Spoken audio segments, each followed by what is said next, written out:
وأصحابه ومن تبعهم بإحسان إلى يوم الدين. Amma ba'd. Ibu-ibu jamaah kajian rahimani wa rahimakumullah. Alhamdulillah, kita panjatkan segala puji dan syukur kehadirat Allah Subhanahu wa taala yang telah melimpahkan kepada kita nikmat-nikmatnya yang tidak terhitung, sehingga dengan nikmat-nikmat yang telah diberikan oleh Allah kepada kita pada kesempatan sore kali ini, kita bisa kembali duduk bersama di dalam majelis ilmu ini untuk kembali melanjutkan kajian rutin kita. Kemudian salawat serta salam semoga senantiasa tercurahkan kepada suri tauladan kita Nabi Muhammad sallallahu alaihi wasallam, dan juga kepada para keluarganya, para sahabatnya, dan para pengikutnya yang senantiasa mengikuti tuntunannya hingga hari akhir nanti. Ibu-ibu jamaah rahimani wa rahimakumullah yang semoga senantiasa dirahmati oleh Allah. Insyaallah pada kesempatan sore kali ini kita akan melanjutkan kajian kita, dan pada kesempatan sore kali ini kita akan bahas yaitu tentang adab yang sepatutnya dilakukan ketika kita menghadapi orang yang akan meninggal dunia. Nah, jadi apa yang kita lakukan ketika kita menghadapi orang yang akan meninggal dunia? Nah, sebelumnya kita sudah bahas tentang adab menjenguk orang yang sakit. Nah, dan sekarang akan kita bahas ya. Jadi bagaimana kalau seandainya kebetulan kita sedang menunggu saudara kita, keluarga kita yang sedang sakit, dan kebetulan sudah di akhir hayatnya, kita ada di hadapannya. Nah, maka apa yang seharusnya kita lakukan? Ini perlu kita ketahui, karena kadang sebagian orang tidak tahu apa yang harus dilakukan. Malah ada yang justru tinggal lari karena takut. Nah, padahal ada adab-adab yang seharusnya dilakukan. Baik, yang pertama yaitu tadkirihi bil wasiyah. Yang pertama yaitu mengingatkan orang tersebut akan wasiat, mengingatkan wasiat kepada orang tersebut. Maksudnya apa? Maksudnya kalau seandainya orang tersebut ini mempunyai sesuatu yang hendak diwasiatkan, maka hendaknya apa? Kita ingatkan. Nah, wasiat pada pertemuan yang sebelumnya sudah kita bahas ya, ketika kita bahas tentang adab menjenguk orang yang sakit dalam hadis dari Sa'ad bin Abi Waqqas ya. Nah, bahwasanya orang yang sebelum meninggal masih hidup, nah kemudian dia mewasiatkan, misalkan mewasiatkan hartanya, nanti kalau saya meninggal ini sebagian harta saya yang ini untuk bulan, untuk keperluan ini, untuk keperluan itu, ini namanya wasiat. Nah, maka seandainya orang dia punya keinginan untuk wasiat, sementara dia sudah sakit yang lumayan parah dan kemungkinan sudah akan menjelang ajalnya, maka kita ingatkan akan wasiat tersebut. Nah, ini sebagaimana yang diriwayatkan oleh Imam Bukhari dari Abdullah bin Umar radhiyallahu anhu, anna Rasulullah sallallahu alaihi wasallam qala, bahwasanya Rasulullah sallallahu alaihi wasallam bersabda, ma haqqum ri'in muslimin lahu syai'un yusi fihi yabitu lailataini illa wa wasiyatuhu maktubatun indahu. Nabi mengatakan ma haqqum ri'in muslimin, tidak pantas bagi seorang muslim lahu syai'un yusi fihi, yang dia mempunyai sesuatu yang hendak dia wasiatkan. yabitu lailataini, kemudian dia bermalam dalam 2 malam, illa kecuali wasiatuhu, wasiatnya maktubatun, telah tertulis indahu, di sisinya. Maksudnya apa? Maksudnya kalau seorang itu mempunyai wasiat, apa saja wasiatnya, maka hendaknya dia tulis di kertas, kemudian disimpan di lemari atau di mana, di tempat yang mudah ditemukan. Di tempat yang mudah ditemukan, sehingga nanti ketika dia benar-benar sudah meninggal, gitu ya, ahli warisnya, anak-anaknya, dia tahu apa yang diwasiatkan oleh orang tuanya. Jadi kalau memang dia mempunyai sesuatu yang tidak diwasiatkan, maka hendaknya ditulis. Ditulis. Baik. Kemudian demikian juga di dalam hadis yang lainnya yang diriwayatkan oleh Imam Bukhari juga dari Sa'ad bin Abi Waqqas, dan ini hadis ini juga sudah kita bahas pada pertemuan yang lalu. Qala, beliau mengatakan, qultu, aku berkata, ya Rasulullah, usini bimali kullihi. Ya Rasulullah, usi bimali kullihi. Ya Rasulullah, aku berwasiat untuk memberikan hartaku semuanya. Maksudnya apa? Maksudnya Sa'ad bin Abi Waqqas ini berniat untuk mewasiatkan semua hartanya. Jadi harta yang dia miliki semuanya diberikan kepada orang lain untuk kepentingan kaum muslimin. Qala, maka Nabi mengatakan, la, jangan, jadi enggak boleh. Qultu fa syatru, kemudian aku berkata, bagaimana kalau setengah ya Rasulullah? Qala la, Nabi mengatakan tidak, jangan, enggak boleh ya. Qultu as-sulus, bagaimana kalau sepertiga ya Rasulullah?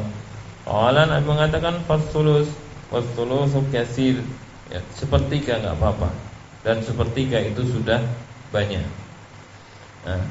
Innaka antada'a warasataka aghniya, engkau meninggalkan ahli warismu dalam keadaan berkecukupan, khairun, itu lebih baik, min antada'ahum alatan, daripada engkau meninggalkan mereka ahli warismu alatan dalam kondisi fakir miskin, yatakaffafuna annas, yang meminta-minta kepada orang lain, daripada engkau tinggalkan ahli warismu dalam keadaan kekurangan sehingga harus minta-minta, maka lebih baik engkau meninggalkan mereka dalam keadaan berkecukupan, yaitu diantaranya dengan jangan memberikan berwasiat dengan hartanya lebih dari sepertiga. Dan ini sudah kita bahas pada pertemuan yang lalu, bahwasanya wasiat ini maksimal adalah sepertiga dari harta yang dimiliki. Dan ini Nabi SAW menyampaikan seperti ini ketika Sa'ad bin Abi Waqqas sakit keras, ketika sedang berada di Makkah. Maka Nabi mengingatkan akan wasiat. Tetapi ternyata qadarullah, Allah menakdirkan, ternyata Sa'ad bin Abi Waqqas sembuh dari penyakitnya, sehingga bisa meriwayatkan hadis ini. Baik, kemudian ini ada yang pertama, yaitu mengingatkan wasiat kepada orang yang akan meninggal. Kemudian yang kedua yaitu tadzkirihi bi rahmatillahi wa fadlihi, yaitu mengingatkannya tentang rahmat dan karunia Allah.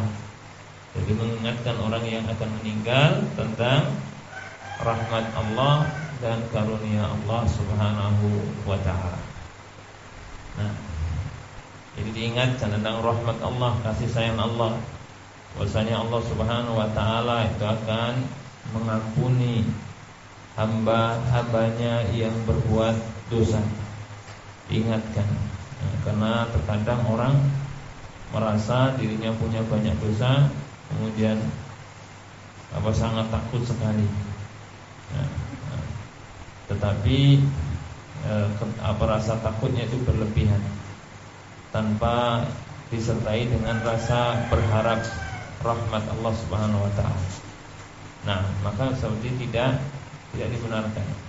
Jadi seorang itu harusnya dia mempunyai rasa takut terhadap siksa Allah Subhanahu wa taala, tetapi dia juga punya harapan.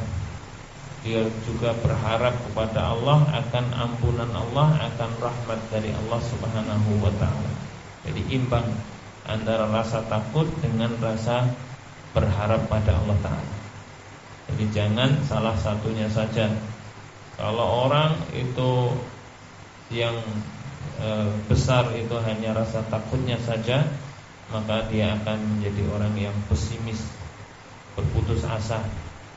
Nah, tetapi sebaliknya, kalau orang itu rasa harapnya itu lebih besar dan tidak ada rasa takut, maka dia akan menyepelekan, menggampangkan berbuat dosa maksiat. Maka dua-duanya itu harus imbang. Ya, mengharap rahmat Allah, demikian juga takut kepada Allah Subhanahu wa taala. Nah, dan dalam kondisi ketika seorang ini sudah dalam keadaan sakit parah yang kemungkinan ajalnya sudah dekat, maka hendaknya kita ingatkan terhadap rahmat Allah Subhanahu wa taala. Diriwayatkan oleh Imam Muslim dari sahabat Jabir bin Abdullah Al-Ansari, beliau mengatakan, sami'tu Rasulullah sallallahu alaihi wasallam, aku mendengar Rasulullah sallallahu alaihi wasallam berkata, qabla mautihi bi salasati ayyamin, yaitu sebelum 3 hari sebelum beliau meninggal. Yaqulu, beliau berkata, beliau bersabda.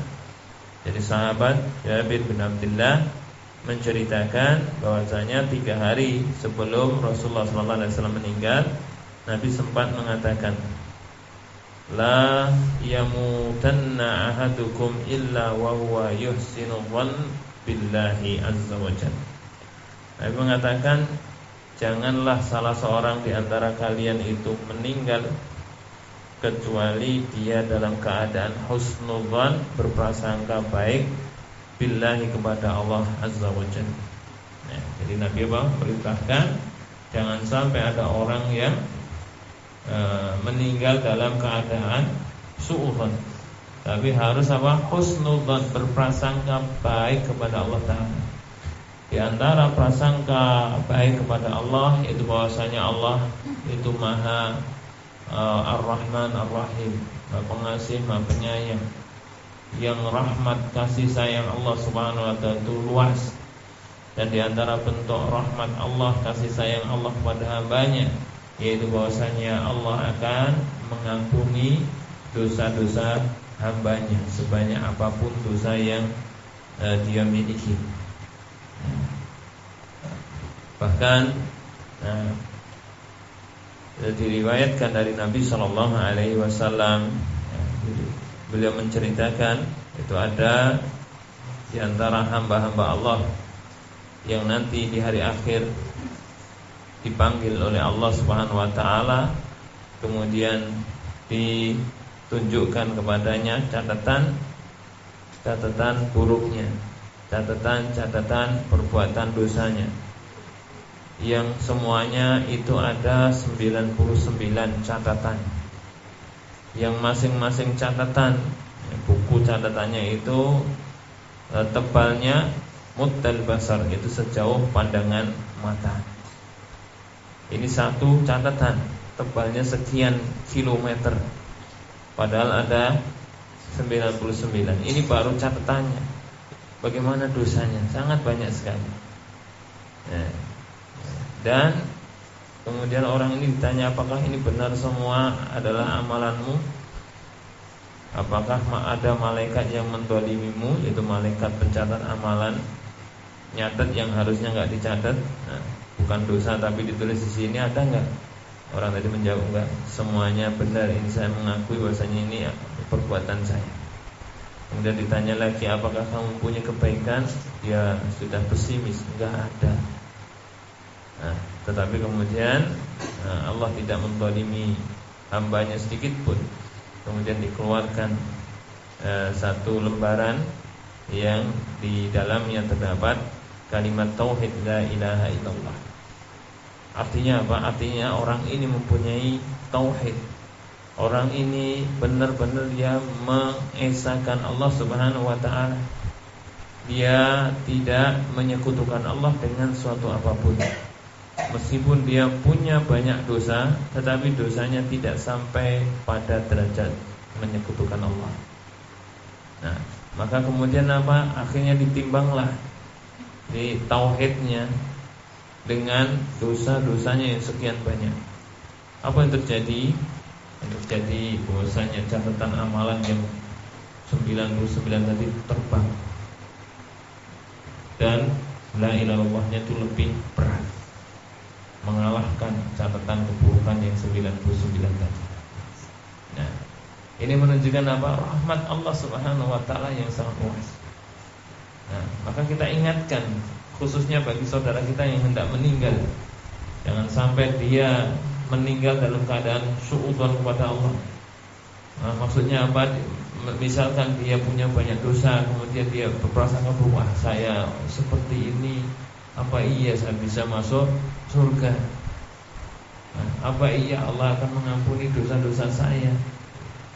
Nah, jangan sampai seperti itu. Kita ingatkan akan rahmat Allah Subhanahu wa taala yang sangat luas. Bahwasanya Allah akan mengampuni dosa-dosa hamba-hambanya sebanyak apapun. Bahkan dalam hadis yang lain Nabi sallallahu alaihi wasallam mengatakan, meriwayatkan dari Allah Azza wa Jalla, bahwasanya Allah berfirman, ya bani Adam, wahai anak Adam, lau ataitani bi qurabil ardi khataya, kalau seandainya engkau datang kepadaku dengan membawa dosa sepenuh bumi, dosanya sepenuh bumi, sangat banyak sekali dosa sepenuh bumi.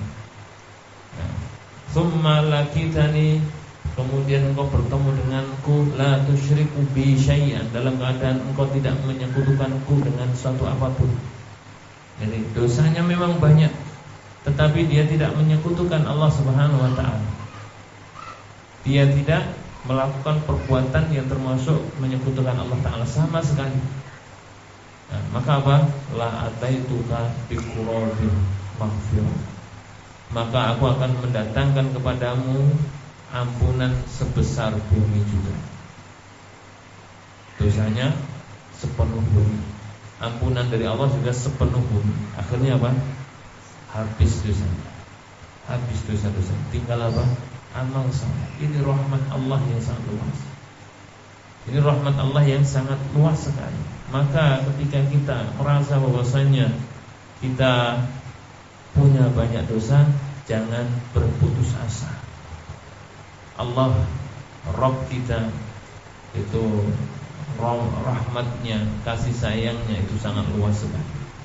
Maka hendaknya kita berhusnudzon, berprasangka baik kepada Allah Subhanahu wa taala, bahwasanya Allah akan mengampuni dosa-dosa kita. Baik, kemudian ibu-ibu jamaah rahimani wa rahmatullah, sebagaimana tadi sudah disampaikan di depan, bahwasanya seorang itu harus imbang antara berpengharapan kepada Allah taala dengan rasa takutnya kepada Allah taala. Ya, harus seimbang. Tidak boleh salah satunya lebih besar. Nah, sebagaimana diriwayatkan oleh Imam At-Tirmidzi dari Anas bin Malik, bahwasanya Nabi sallallahu alaihi wasallam dakhala ala syabin wa huwa fil maut. Bahwasanya Nabi sallallahu alaihi wasallam pernah masuk menemui seorang pemuda wa huwa fil mauti, sementara pemuda ini dalam keadaan sudah akan meninggal. Faqala, maka Nabi bersabda, kaifa tajiduka, bagaimana keadaanmu? Qala, pemuda tadi mengatakan, wallahi ya Rasulullah, inni arjullaha wa inni akhafu dhunubi. Demi Allah ya Rasulullah, sesungguhnya aku berharap kepada Allah, berharap pada Allah ampunannya. Wa inni, dan sesungguhnya aku akhafu dhunubi, aku takut kepada dosa-dosaku. Aku takut kepada siksa yang akan aku terima dengan sebab dosa-dosa yang aku lakukan. Nah, jadi pemuda ini mengatakan apa? Arjullah, aku berharap kepada Allah Ta'ala. Dia berharap ampunan dari Allah Subhanahu wa taala, berharap pahala di sisi Allah Subhanahu wa taala. Tetapi di saat yang sama dia juga takut kepada dosa-dosanya, takut akan dosa-dosanya. Takut akan dosa-dosanya maksudnya takut akan siksaan yang akan dia terima karena sebab dosa-dosanya.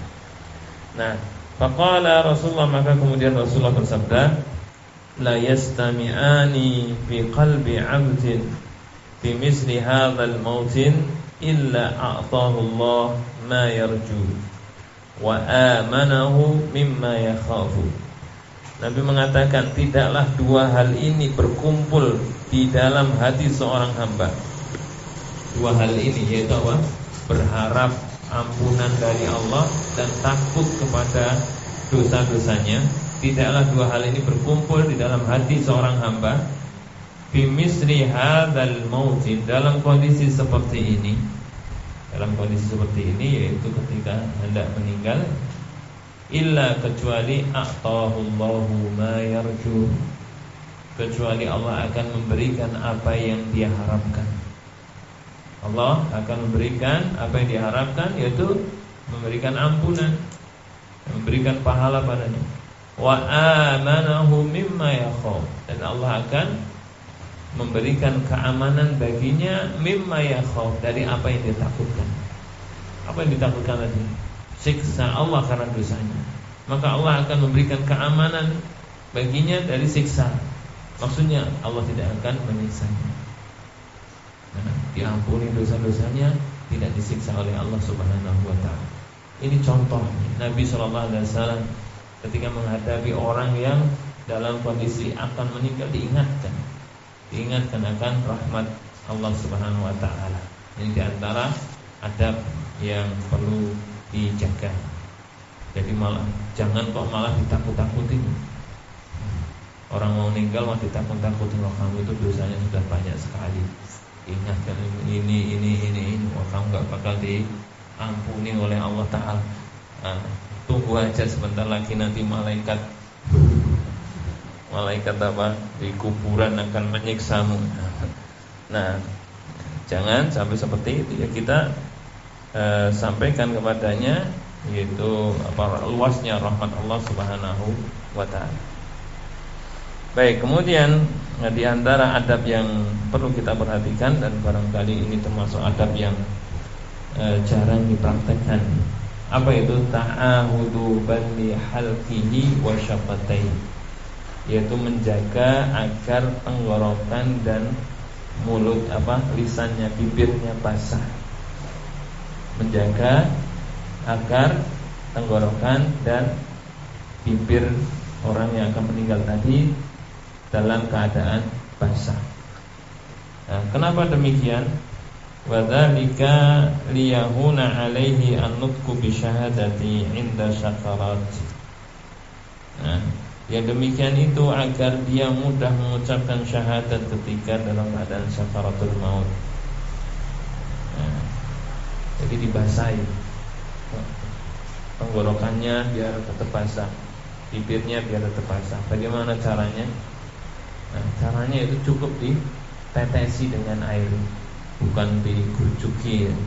Tapi ditetesi dengan air, sehingga tetap terjaga bibirnya dalam keadaan basah. Kemudian masuk, demikian juga tenggorokannya dalam keadaan basah, sehingga ketika dia ada keinginan untuk mengucapkan la ilaha illallah itu lebih mudah. Karena bisa jadi ada orang yang ingin mengucapkan la ilaha illallah, tapi ternyata bibirnya kering, lengket. Apalagi orang yang sedang sakit. Orang yang sakit kadang dehidrasi, kurang cairan, sampai kering bibirnya, kadang sampai lengket, sehingga dia susah mengucapkan la ilaha illallah. Padahal bisa jadi dia ingin mengucapkan la ilaha illallah. Nah, maka kalau kita ada di sampingnya, kita melihat kondisi seperti itu, kita tetesi dengan air, sehingga memudahkan untuk mengucapkan la ilaha illallah. Nah, dan ini dilakukan oleh Rasulullah sallallahu alaihi wasallam sendiri ketika beliau dalam kondisi sakaratul maut.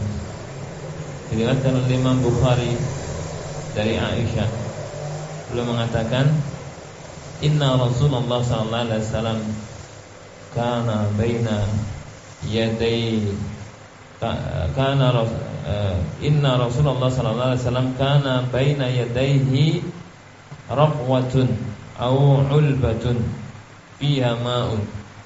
Aisyah menceritakan bahwasanya Rasulullah sallallahu alaihi wasallam di hadapan beliau itu ada ember kecil yang di dalamnya ada air. Faja'ala yudkhilu yadayhi fil ma', maka kemudian beliau memasukkan kedua tangannya ke dalam air. Wamsah bihi ma wajhah, kemudian beliau mengusapkannya pada wajahnya. Ini Nabi dalam keadaan menjelang meninggalnya. Di depannya ada seember air kecil, ember kecil berisi air, kemudian beliau masukkan tangannya dengan diusapkan pada wajahnya. Wa yaqul, kemudian beliau mengatakan la ilaha illallah. Inna lil mauti sakarat, sesungguhnya kematian itu ada sakaratnya. Sakaratnya itu isyadaid, kondisi yang berat. Kondisi yang berat. Thumma nasaba yatahu, kemudian beliau mengangkat tangannya ke atas. Faja'ala yaqul, kemudian beliau mengucapkan fir rafiqil a'la hatta qubida. Beliau mengucapkan fir rafiqil a'la, maksudnya apa? Beliau ingin bertemu dengan rafiqil a'la, kasih yang tinggi. Hatta qubida, sampai akhirnya beliau pun wafat. Wa malat yadu, dan tangan beliau miring. Nah, jadi ini adalah kalau Nabi ketika hendak meninggal, dia ada air diambil kemudian diusapkan di wajahnya. Nah, agar apa? Menjaga lisannya tetap basah, tenggorokannya tetap basah, sehingga memudahkan untuk mengucapkan kalimat tauhid, kalimat la ilaha illallah. Nah, kemudian adab yang berikutnya yaitu talqinuhu asy-syahadah, yaitu mentalkinnya, menuntunnya dengan kalimat syahadat, kalimat la ilaha illallah.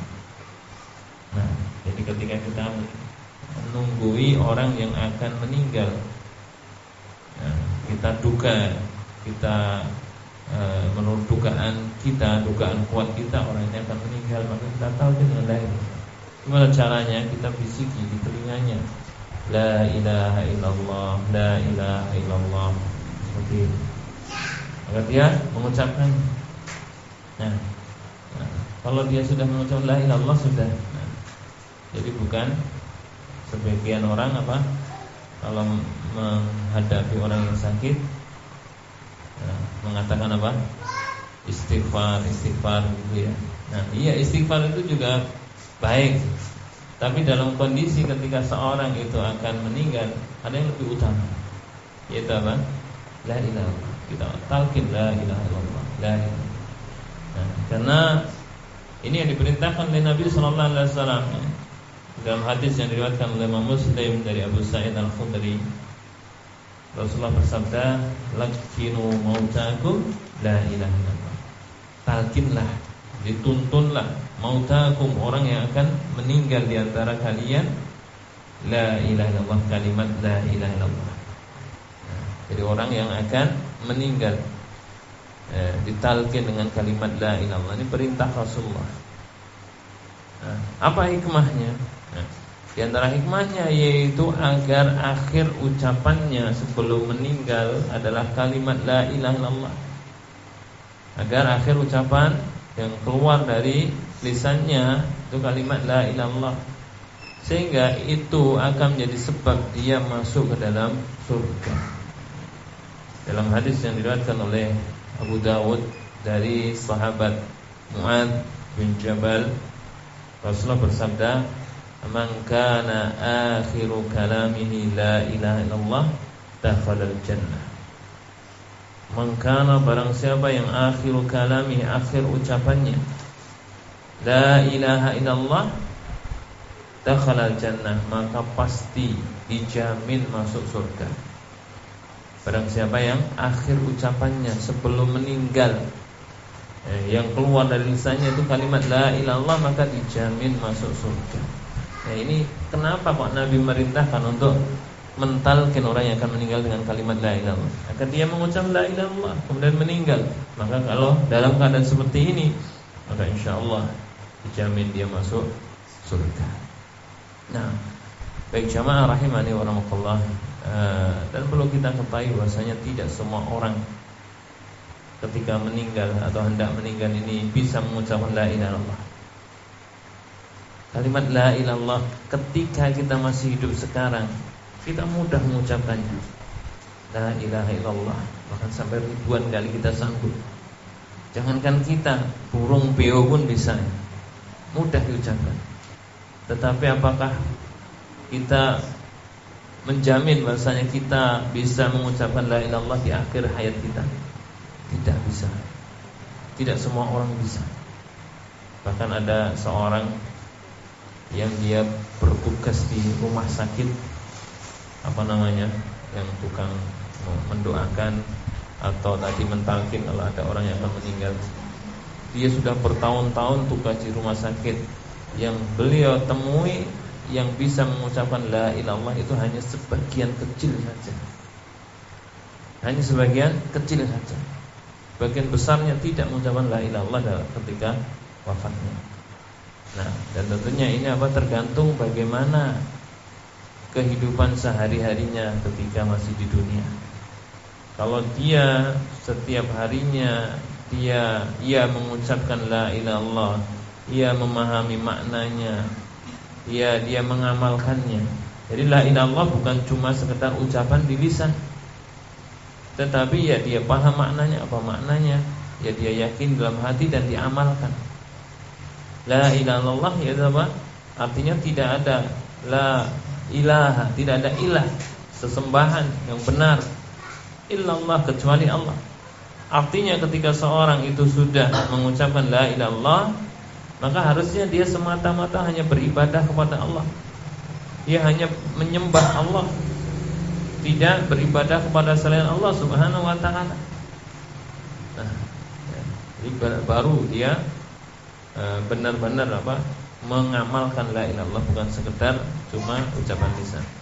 Maka insyaallah kalau la ilaha illallah ya diucapkan, ya dipahami maknanya, diyakini dalam hati dan diamalkan, maka insyaallah nanti Allah akan memudahkannya mengucapkan la ilaha illallah ketika menjelang wafatnya.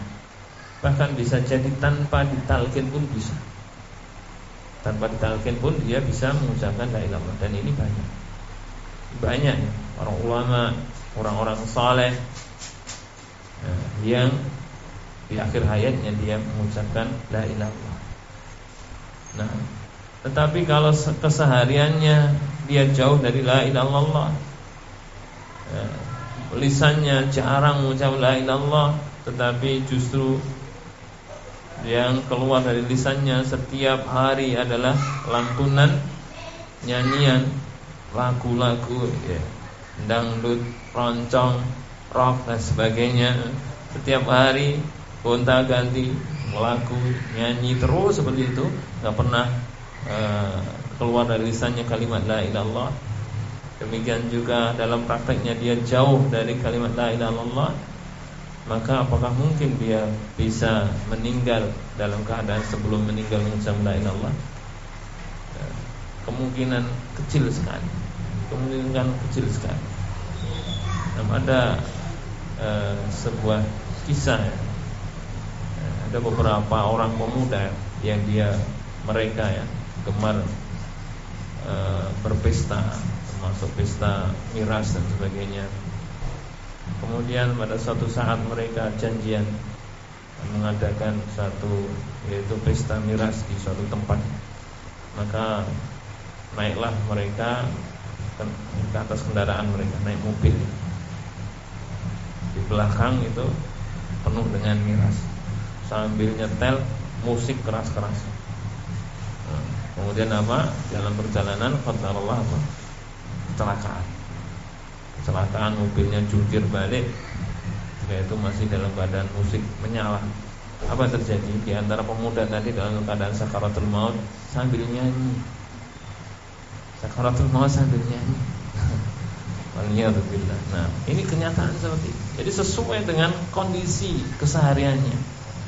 Nah, maka kalau seandainya kita ingin meninggal, dan sebelum meninggal kita bisa mengucapkan la ilaha illallah, maka harus kita akrabkan diri kita dengan kalimat la ilaha illallah. Ya kita ucapkan dengan lisan, yang kita pahami maknanya, kita yakin dalam hati dan kita amalkan. Nah, Baik.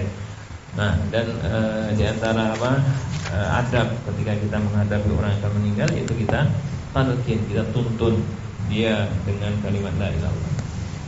Baik, kemudian adab yang berikutnya ini bahas kalau seandainya ternyata orang yang ada di hadapan kita itu sudah meninggal, apa yang kita lakukan?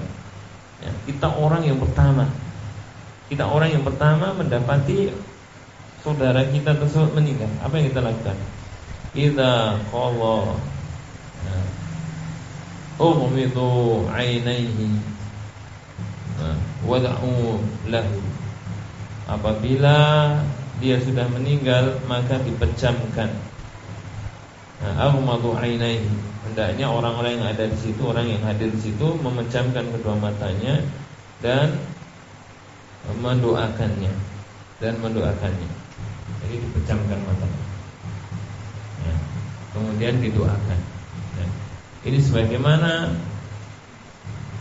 yang diriwayatkan oleh Imam Muslim dari Ummu Salamah.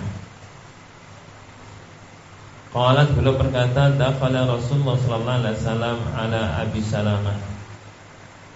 Rasulullah sallallahu alaihi wasallam masuk menemui Abu Salamah ketika sudah meninggal.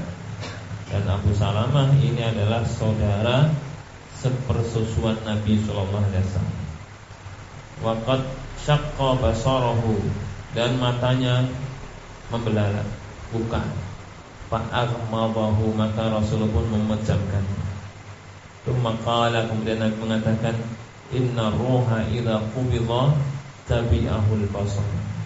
Sesungguhnya ruh itu kalau dicabut maka diikuti dengan pandangan mata. Maka orang kalau meninggal itu pasti dalam keadaan matanya buka, matanya melek. Nah, maka ketika kita menghadapi ada orang yang meninggal, segera dipejamkan. Karena kalau tidak segera dipejamkan nanti terlanjur kaku, nggak bisa dipejamkan, maka dipejamkan. Nah, kemudian fabajjan nasun min ahli, maka orang-orang dari keluarganya Abu Salamah pun pada ribut, mengangkat suara. Faqala, maka kemudian Nabi mengatakan, la tad'u ala anfusikum, janganlah kalian mendoakan keburukan untuk diri kalian, illa bi khairin, kecuali doa kebaikan. Ya. Fa innal malaika, sesungguhnya para malaikat yu'minuna ala ma taqulun, para malaikat mengamini apa yang kalian ucapkan. Nah, jadi kalau kita menghadapi ada di antara saudara kita yang meninggal, maka jangan kita mengucapkan ucapan yang buruk. Misalkan apa? Celaka saya, celaka. Kemudian siapa yang mau misalnya menafkahi saya, misalkan kalau ditinggal suaminya misalnya. Kadang ada orang seperti itu. Nah, maka seperti ini nggak boleh. Kenapa? Karena apa yang diucapkan itu diamini oleh malaikat. Kalau dia mengucapkan celaka saya, maka benar benar-benar celaka karena diamini malaikat. Padahal yang namanya diamini, malaikat mengucapkan amin. Apa artinya amin? Allahumma stajib, ya Allah ijabailah doanya. Diaminkan artinya apa? Didoakan agar doanya itu diijabai oleh Allah. Nah, kalau orang tadi mengucapkan ya celaka aku, kemudian diaminkan oleh malaikat, maka benar akan celaka. Maka tidak boleh. Maka Nabi wanti-wanti jangan mengucapkan ucapan yang buruk ketika dalam kondisi seperti itu. Tapi doa yang baik. Tsumma qala, kemudian Nabi mengucapkan ini doa untuk Abu Salamah, dan ini juga berlaku bagi orang yang menghadapi orang yang baru saja meninggal. Didoakan. Apa doanya? Allahumma ighfir li Abi Salamah. Ya Allah, ampunilah Abu Salamah.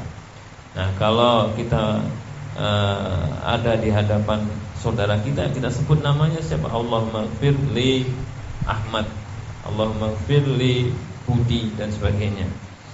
Warfa' darajatahu fil mahdiyyin, dan angkatlah derajatnya di tengah orang-orang yang Engkau berikan petunjuk. Wakhluflu fi akibihi fil ghabirin, dan berikanlah pengganti di tengah-tengah keluarganya. Waghfir lana wa lahu, dan ampunilah kami dan dia ya rabbal alamin wa rabbul alamin.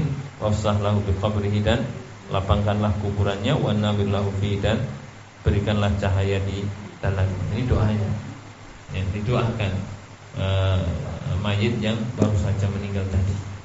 Ya, doakan kebaikan bagi si mayit tadi.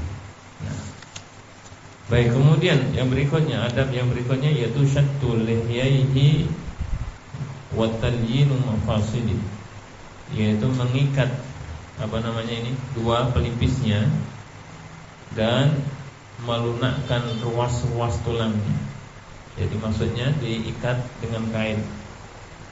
Nah, untuk apa? Apa tujuannya? Biar tidak mangap ya. Karena biasanya orang meninggal matanya buka, mulutnya juga buka. Nah, kalau tidak segera diikat, nanti sampai akhir buka terus. Sudah mendelik, mangap lagi. Gimana orang yang melihatnya? Ya, tentunya apa? Pemandangannya nggak bagus. Maka matanya dipejamkan, ininya diikat sehingga mulutnya tidak mangap.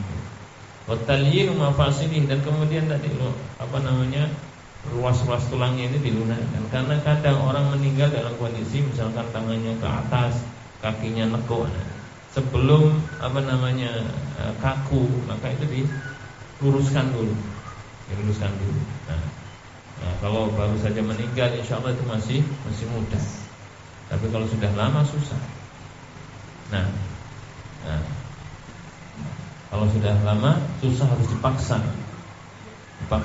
Bisa jadi nanti bisa menyebabkan patah.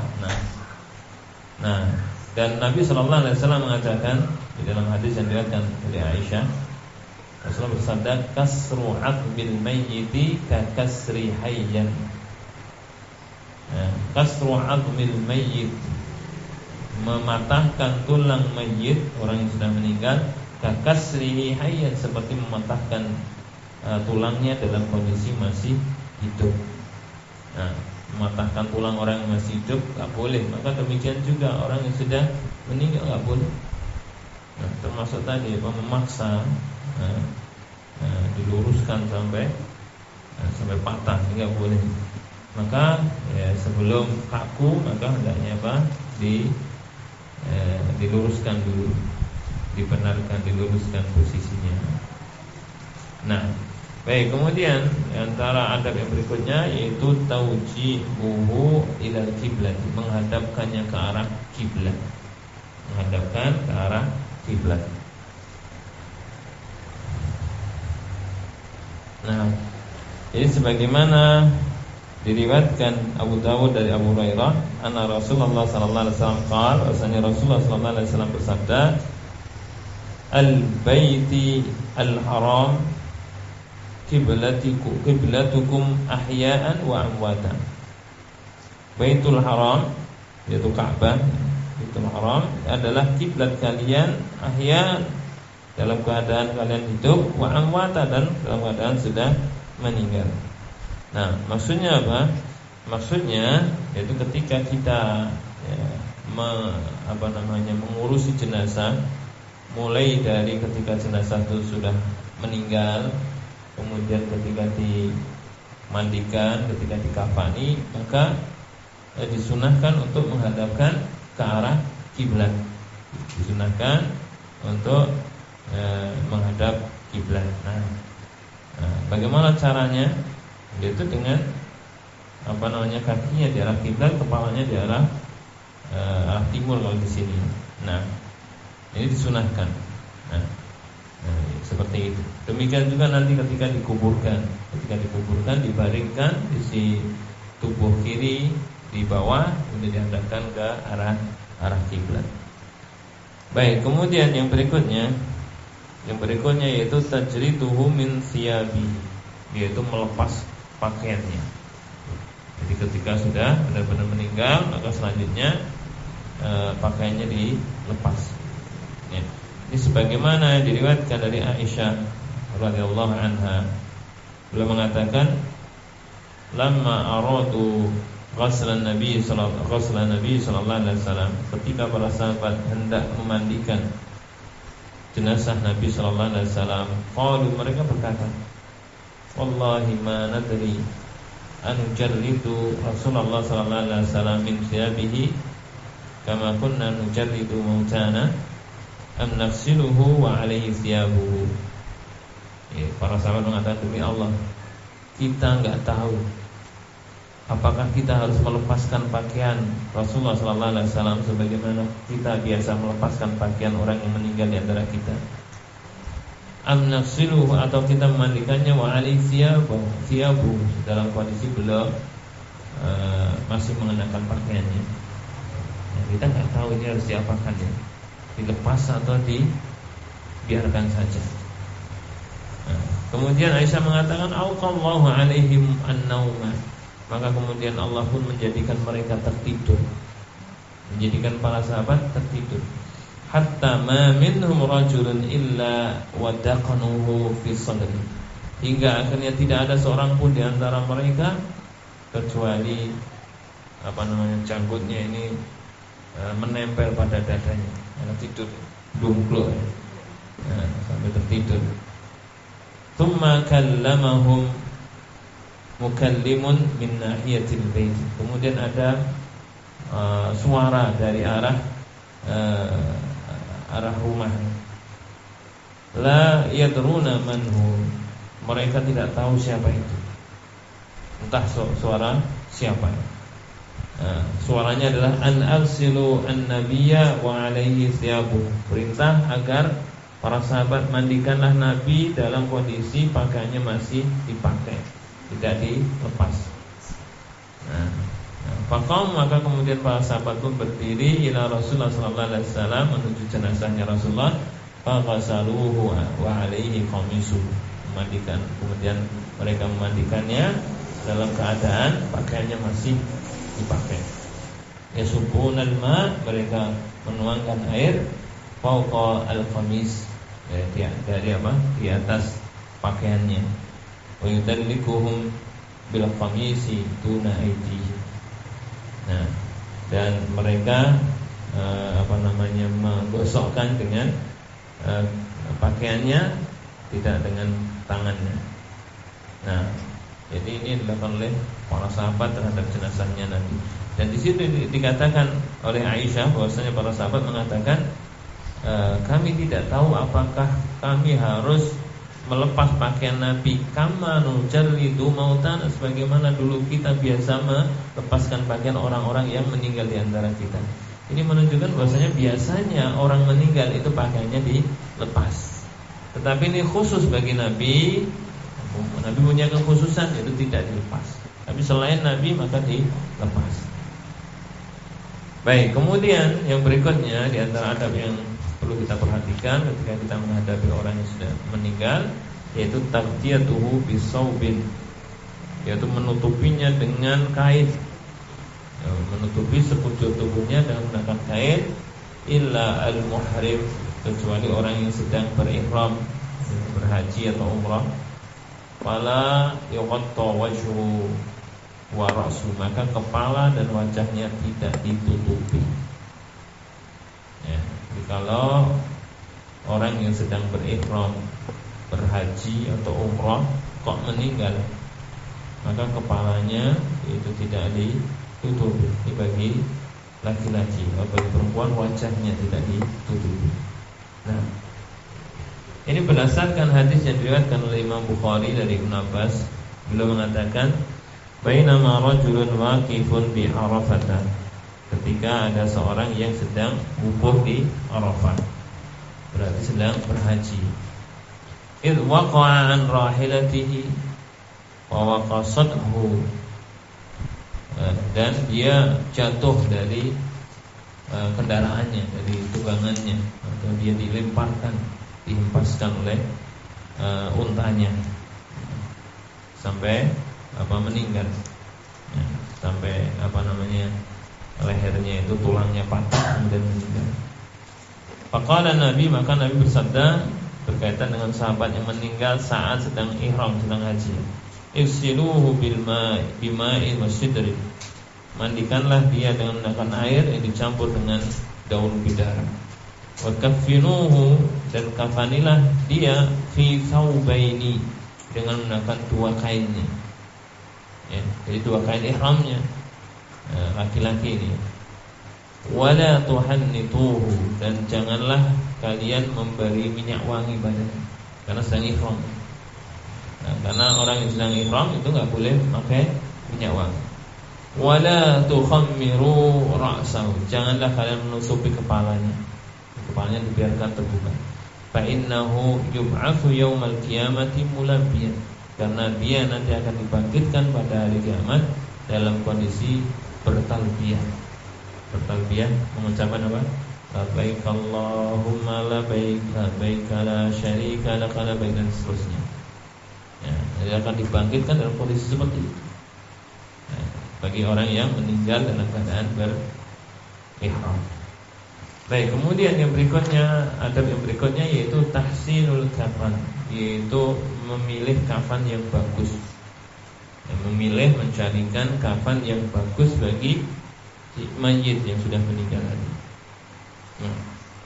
Di dalam Sahih Bukhari dan Muslim dari Jabir, bahasanya Rasulullah SAW bersabda, "Idza kafana ahadukum akhahu falyuhassin kafanahu." Apabila salah seorang di antara kalian hendak mengkafani saudaranya yang sudah meninggal, falyuhassin kafanahu, maka hendaknya dia mencari kafan yang bagus, memperbagus kain kafannya, cari kain kafan yang bagus. Nah, dari kain kafan cari yang warnanya putih bersih, yang ukurannya juga menutupi semua tubuh dari si mayit tadi. Demikian juga ini yang bagus. Jangan sampai kain kafan kok pakai misalkan bekas karung gandum, misalkan kantong gandum dipotong-potong untuk kain kafan, enggak pas ya. Ya cari kain kafan yang bagus. Nah, baik, kemudian adab yang berikutnya yaitu at-ta'jil bitajhizihi wa tafnihi idza tayaqqanu mautuh. Nah, yaitu menyegerakan mengurusi jenazah. Mengurusi jenazah mulai dari memandikan, mengkafani, menyolatkan sampai menguburkannya apabila telah yakin sudah benar-benar meninggal. Jadi menyegerakan pengurusan jenazah apabila telah yakin benar-benar sudah meninggal. Nah, dari memandikan, kemudian mengkafani, mensalatkan, dan sampai dikuburkan, itu hendaknya disegerakan, jangan ditunda-tunda. Nah, kadang sebagian orang atau kebiasaan di sebagian tempat jenazah itu ditunda, khususnya pemakamannya. Apa alasannya? Nunggu keluarganya jauh rumahnya, ditunggu sampai datang. Nah, padahal kalau nunggu, apa yang dilakukan keluarga yang ditunggu ini? Sama aja ya, sama aja. Kalau dia mau mensolatkan, nanti mensolatkan jenazah sesudah dikuburkan boleh. Mensolati jenazah sudah dikuburkan boleh nanti. Insya Allah kita bahas di adab mengurusi jenazah ada. Jadi pernah dilakukan oleh Nabi pernah dilakukan oleh Nabi Sallallahu Alaihi Wasallam ketika beliau tidak mendapatkan wanita yang suka nyapu di masjid. Tanya pada Rasulullah, kemana ini si fulana kok nggak ada? Kemudian dijawab sudah meninggal kemarin. Maka kemudian Nabi mengatakan, kenapa kalian mengabarkan kepada? Sekarang tunjukkan di mana kuburannya. Maka Nabi datang ke kuburannya, kemudian mensolatinya. Kalau sholat jenazah di kuburan boleh, tapi kalau sholat bukan sholat jenazah, sholat asar, sholat zuhur di kuburan nggak boleh. Tapi kalau sholat jenazah boleh, karena sholat jenazah nggak ada rukuk, nggak ada sujud. Nah, baik. Jadi harusnya disegerakan, nggak usah nunggu-nunggu. Nah, ini berdasarkan hadis yang sahih diriwayatkan oleh Imam Bukhari dari Abu Hurairah. Nabi mengatakan asri'u bil janazah, bersegeralah dalam mengurusi jenazah, menguburkan jenazah. Fa in taku salihatan, kalau jenazahnya jenazah orang baik, fa khairun tuqaddimunaha, maka kalian telah menyegerakan dia mendapatkan kebaikan. Wa iyyaku siwa dzalika, kalau tidak seperti itu, maksudnya jenazahnya bukan jenazah orang baik-baik, fasyarrun tadaunahu an riqabikum, maka berarti keburukan telah kalian letakkan dari punggung kalian. Dari punggung kalian. Nah, jadi kalau jenazahnya orang baik, kita segerakan agar dia segera mendapatkan kebaikan. Tetapi kalau jenazahnya jenazah orang buruk, maka disegerakan agar segera lepas beban kita. Jadi orang buruk itu menjadi beban bagi kita, maka disegerakan agar lepas beban kita. Nah, ini perintah Nabi untuk menyegerakan pengurusan jenazah mulai dari awal sampai akhir.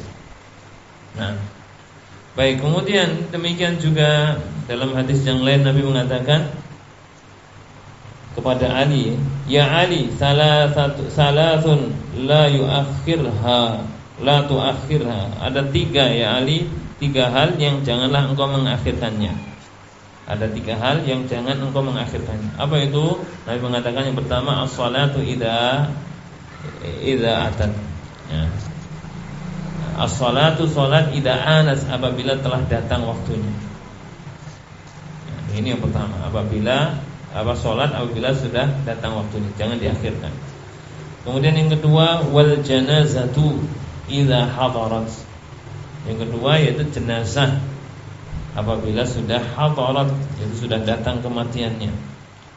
Ya, sudah datang kematiannya, hendaknya segera dikuburkan.